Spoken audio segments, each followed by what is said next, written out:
In 2002, I found myself in Gorom, a small and dusty village at the border of Burkina Faso and Niger in West Africa.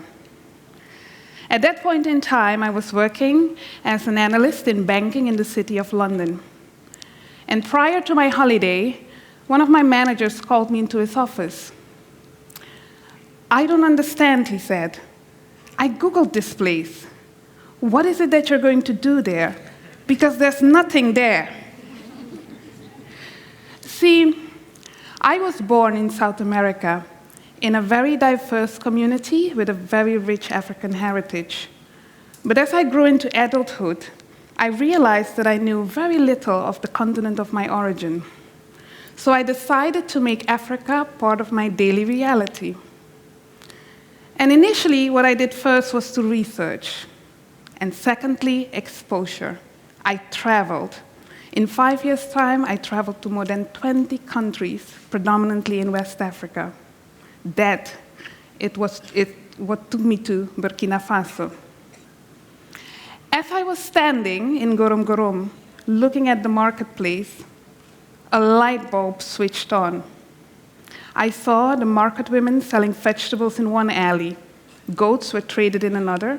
Construction material was at the back, and imported goods, such as soap and clothing, were sold somewhere on the right.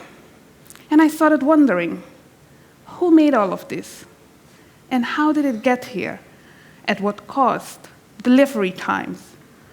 And I also started wondering, at this ancient trade route, how did it look like 50 years ago? And what would it look like in the future?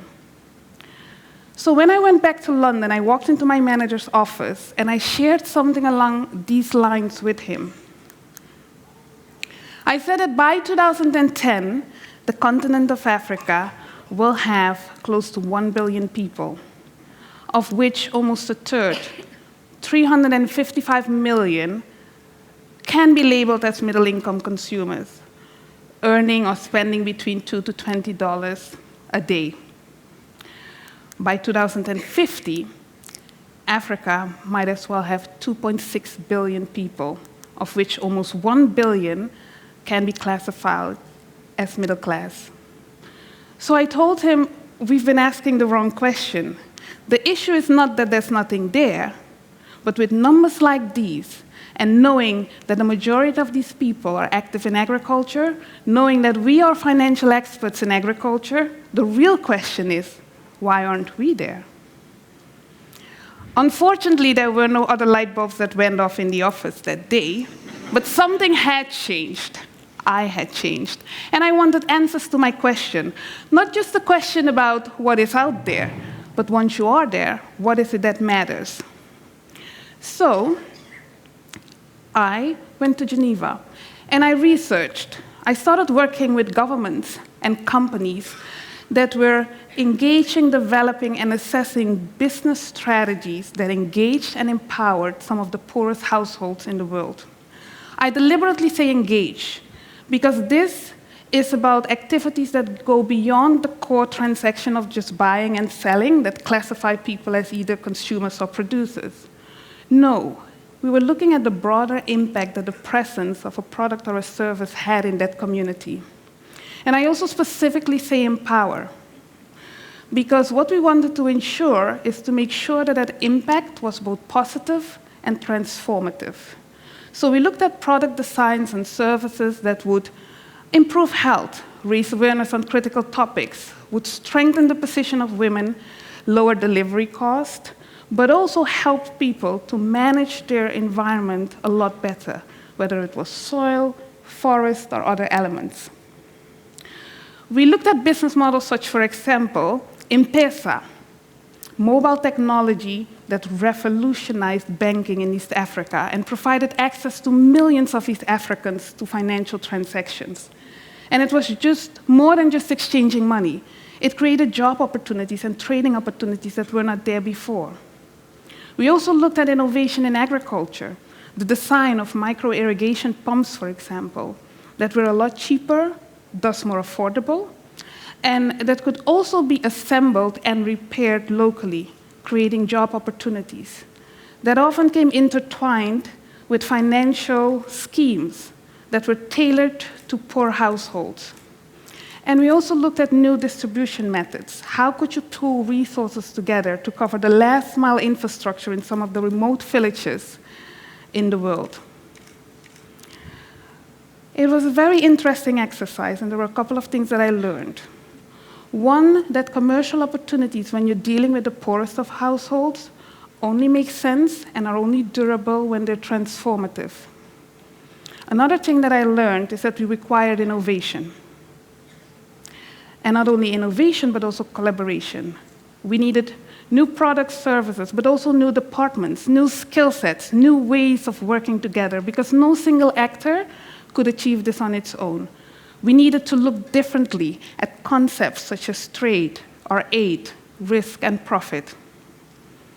Now, research and design is one thing, implementation is another. So I started on another journey.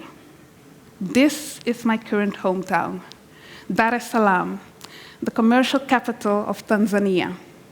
And in my perception, this is the frontier of innovative and inclusive business models. And I will explain to you why, and also why it matters to you. See, just for comparison, it took the city of New York 100 years to grow by 4 million people. The city of Dar es Salaam will grow in 30 years' time with 15 million people. Are we prepared for that? I think so. I'll just put it for you in a broader context. Tanzania is a country currently 40 to 45 million people. 30 years' time, 80 million. What jobs will these future Tanzanians have? What is it that they will eat? And I'll give you an even broader context. In a world that is looking at a growing population and more affluent population, we will almost have to double the amount of food that we're producing.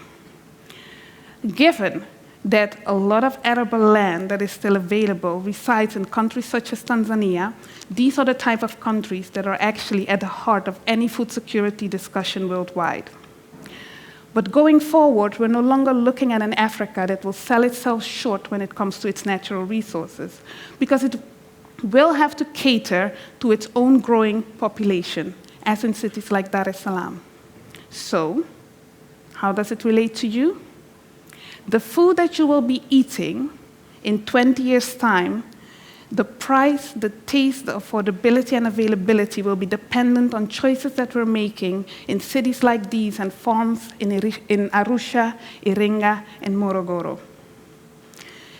In Dar es Salaam, together with my team, I'm managing a public-private partnership of companies, institutions, and ministries that are committed and dedicated to build inclusive value chains that create jobs for millions of people, provide income to millions of farmers, and will help us to manage natural resources sustainably.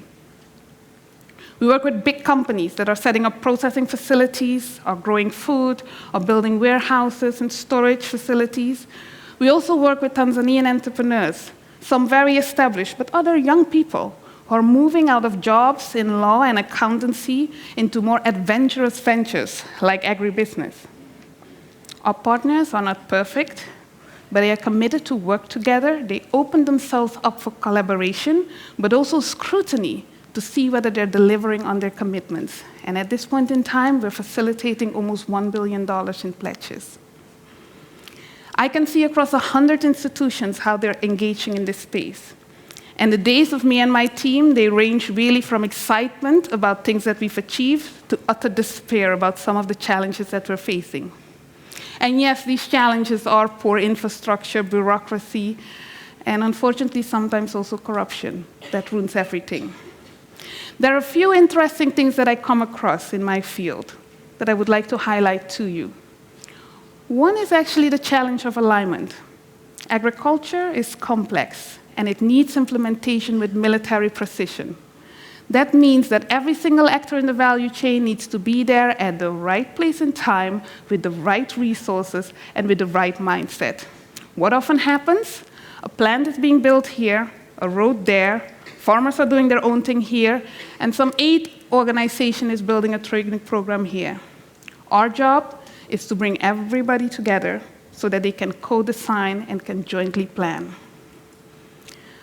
Another interesting challenge that we come across is actually the challenge of simplicity, the simple narrative. When it comes to the global discourse of food security, there are two extreme polarizing ends. One is the end of people who actually think that technology and commerce will solve all the problems. Not true. The other end almost wants to isolate smallholder farmers and shun them away from technology and engagement with commercial value chains. Both extremes are not really viable because we will need a basket of solutions, and I'll tell you why.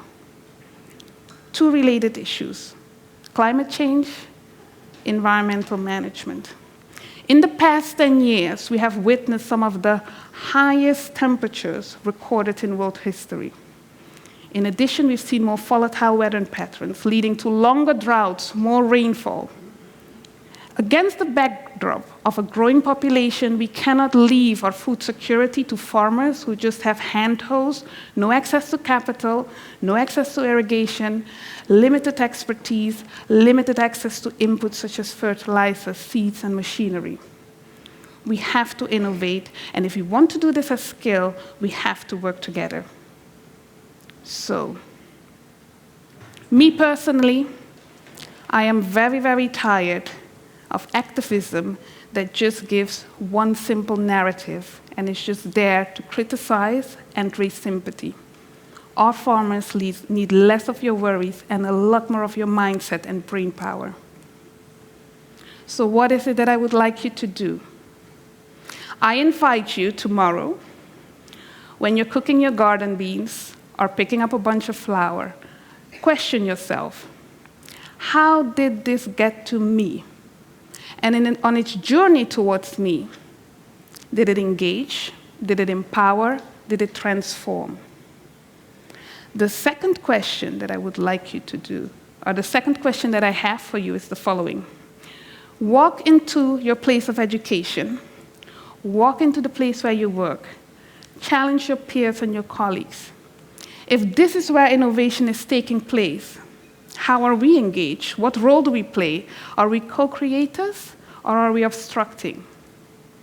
Trust me, once you have the answers, a light bulb will switch on. When you're at that crossing in your life, do something about it. And that is how you design future growth.